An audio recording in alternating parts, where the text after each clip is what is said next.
Tumaas ang presyo ng mga gulay at itlog sa mga palengke. Posibleng nakaapekto po dyan ang kamakailang pananalasa ng habagat at bagyong Karina.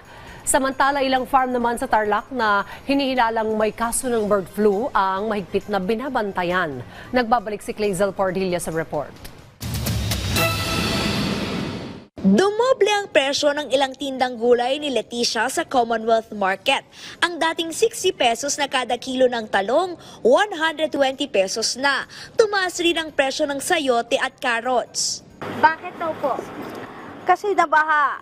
Yung talong, yung mga puno na pagka bumabaha, namamatay daw. Kaya konti lang ang supply na dumarating. Kaya si Aling Vini, nabitin ang budget pang tinola. Sayote lang ang nabili, kaya didiskarte na lang para makalibre ng malunggay sa kapitbahay. Kunwari, pabili nga ng malunggay, mga halagang 10 piso.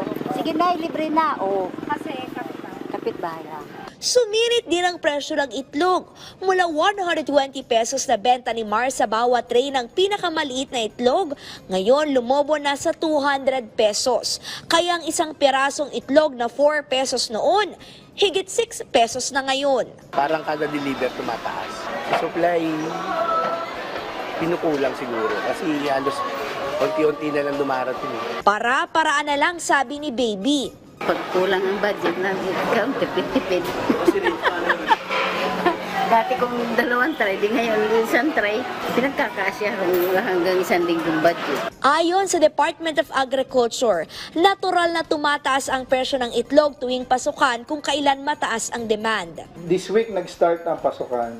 And then yung si Karina, bagamat walang naapektuhan ng mga layers or poultry farms, may ilang warehouses ng itlog na nabaha.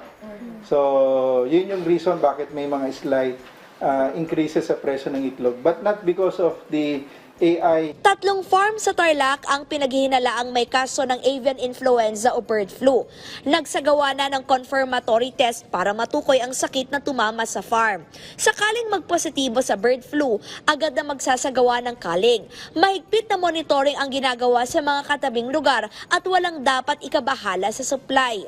Just wait for the result ng BAI. Ang AI, madaling sugpuin kumpara sa ASF.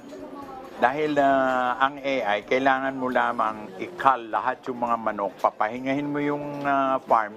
Then, after 6 months, pwede ka na mauli maglagay ng manok. Sa pinakabagong datos ng Agriculture Department, pumalo na sa 1.21 billion pesos ang pinsala sa sektor ng agrikultura, dulot ng habagat at superbagyong Karina. Higit 88 million pesos ang nasirang high-value crops o gulay. Ang naapektuhan dyan, part ng Cordillera, part na Mimaropa. We're happy na hindi masyadong naapektuhan yung Calabarzon. Kasi Positibo ang DA na magbabalik normal din ang presyo ng gulay, ngayong nagiging normal na rin ang biyahe at operasyon sa mga bagsakan.